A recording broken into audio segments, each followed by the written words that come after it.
ओम नमः शिवाय। आज हम श्री रुद्र संहिता तृतीय खंड से 29वां अध्याय सुनेंगे, जिसका नाम है शिव जी द्वारा हिमालय से पार्वती को मांगना।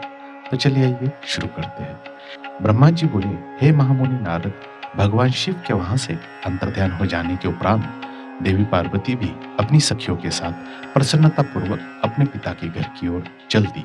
उनके आने का शुभ समाचार सुनकर देवी मैना और हिमालय बहुत प्रसन्न हुए और तुरंत सिंहासन से उठकर देवी पार्वती से मिलने के लिए चल दिए।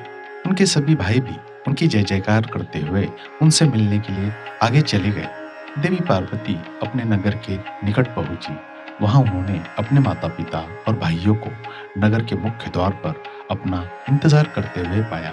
वे अत्यंत हर्ष से विभोर होकर उनका स्वागत करने के लिए खड़े थे। पार्वती ने हाथ जोड़कर उन्हें प्रणाम किया। हिमालय और मैना ने अपनी पुत्री को अनेकानेक आशीर्वाद देकर गले से लगा लिया। भाव विह्वल होकर उनकी आंखों से आंसू टपकने लगे। सभी उपस्थित लोगों ने उनकी मुक्त हृदय से प्रशंसा की। वे कहने लगे कि पार्वती ने उनके कुल का उद्धार किया है और अपने मनोवांछित कार्य की सिद्धि की है। इस प्रकार सभी प्रसन्न थे और उनकी प्रशंसा करते हुए नहीं थक रहे थे। लोगों ने सुगंधित पुष्पों, चंदन एवं अन्य सामग्री से देवी पार्वती का पूजन किया। इस शुभ बेला में उन पर स्वर्ग से देवताओं ने भी पुष्प वर्षा की तथा उनकी स्तुति की। तत्पश्चात बहुत आदर सहित उन्हें घर की ओर ले जाया गया और विधि विधान से उनका गृह प्रवेश कराया गया। ब्राह्मणों, ऋषि मुनियों, देवताओं और प्रजाजनों ने उन्हें अनेकों शुभ व उत्तम आशीर्वाद प्रदान किए। इस शुभ अवसर पर शैलराज हिमालय ने ब्राह्मणों एवं दीन दुखियों को दान दिया। उन्होंने ब्राह्मणों से मंगल पाठ भी कराया। उन्होंने पधारे सभी ऋषि मुनियों, देवताओं और स्त्री पुरुषों का आदर सत्कार किया। तत्पश्चात हिमालय अपनी पत्नी मैना को साथ लेकर गंगा स्नान को चलने लगे। तभी भगवान शिव नाचने वाले नट का वेश धारण करके उनके समीप पहुंचे। उनके बाएं हाथ में सिंह और दाहिने हाथ में डमरू था और पीठ पर कतरी रखी थी। उन्होंने सुंदर लाल वस्त्र पहने थे। नाचने गाने में वे संपूर्ण मग्न थे।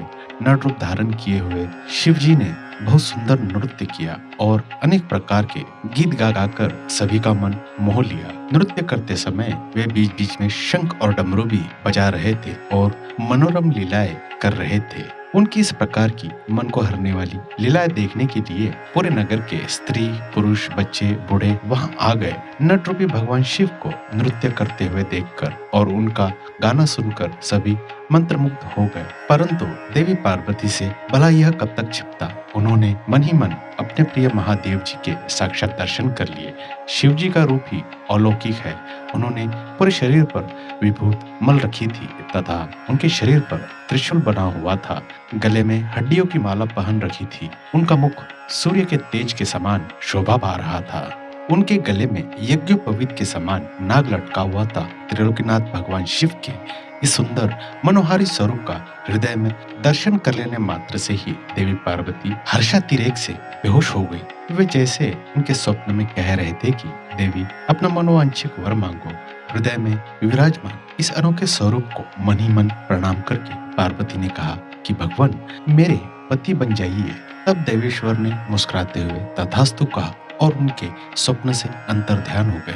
जब उनकी आंख खुली तो उन्होंने शिवजी को नट रूप धारण किए वहां नाचते गाते देखा। नट के रूप में स्वयं भक्त वत्सल्य भगवान शिव के नाच गाने प्रसन्न होकर पार्वती की माता मैना ने सोने की थाली में रत्न, माणिक, हीरे और सोना लेकर उन्हें भिक्षा देने के लिए आई।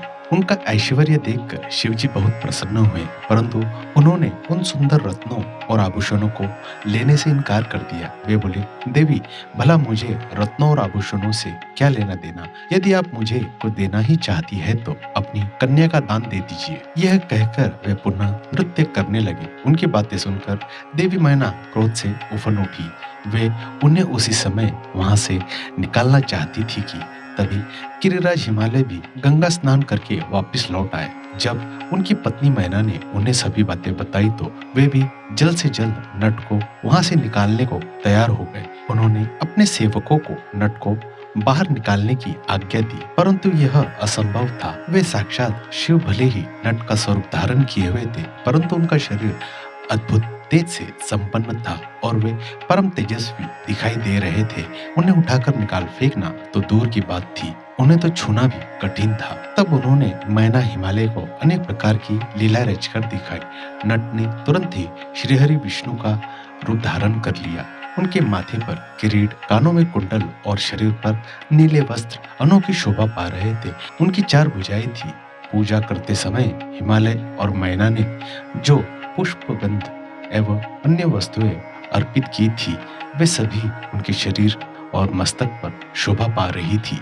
यह देखकर सभी आश्चर्यचकित हो गए। तत्पश्चात नट ने जगत की रचना करने वाले ब्रह्मा जी का चतुर्थ मुख धारण कर लिया। उनका शरीर लाल रंग का था और वे वैदिक मंत्रों का उच्चार कर रहे थे। उन सभी ने उस नट का भक्तवत्सल्य भगवान शिव के उत्तम रूप को देखा। उनके साथ देवी पार्वती भी थी। वे रुद्र रूप में मुस्कुरा रहे थे। उनका वह स्वरूप अत्यंत सुंदर एवं मनोहारी था। उनकी ये सुंदर लीलाएं देखकर सभी आश्चर्यचकित रह गए थे और परम आनंद का अनुभव कर रहे थे। तत्पश्चात पुनः एक बार नट रूपी शिवजी ने मैना हिमालय से उनकी पुत्री का हाथ मांगा तथा अन्य भिक्षा ग्रहण करने से इनकार कर दिया। परंतु शिवजी की माया से मोहित हुई गिरिराज हिमालय ने उन्हें अपनी पुत्री सौंपने से मना कर दिया। बिना कुछ भी लिए वह नट वहां से अंतर्ध्यान हो गया। वे सोचने लगे कि शायद वे स्वयं भगवान शिव ही थे जो स्वयं यहाँ पधार कर हमारी कन्या का हाथ मांग रहे थे और हमें अपनी माया से छलकर अपने निवास कैलाश पर वापस चले गए हैं। यह सोचकर हिमालय और मैना दोनों ही एक पल को बहुत प्रसन्न हुए, परंतु अगले ही पल यह सोचकर उदास हो गए कि हमने स्वयं साक्षात शिव जी को बिना कुछ दिए और उनका आदर सम्मान किए बिना ही खाली हाथ अपने दौर से लौटा दिया। वे अत्यंत व्याकुल हो उठे और इसी के साथ श्री रुद्र संहिता तृतीय खंड 29वां अध्याय यहीं समाप्त होता है। इसके अगले एपिसोड में हम 30वां अध्याय सुनेंगे जिसका नाम होगा ब्राह्मण वेश में पार्वती के घर जाना। मुझे आशा है आप उस एपिसोड को भी अवश्य सुनेंगे। दोस्तों, अगर आपको यह जानकारी अच्छी लगी हो तो कृपया मेरे इस चैनल को सब्सक्राइब करें और शेयर करें। आपको यह जानकारी सुनने के लिए मैं दिल से धन्यवाद करता हूँ।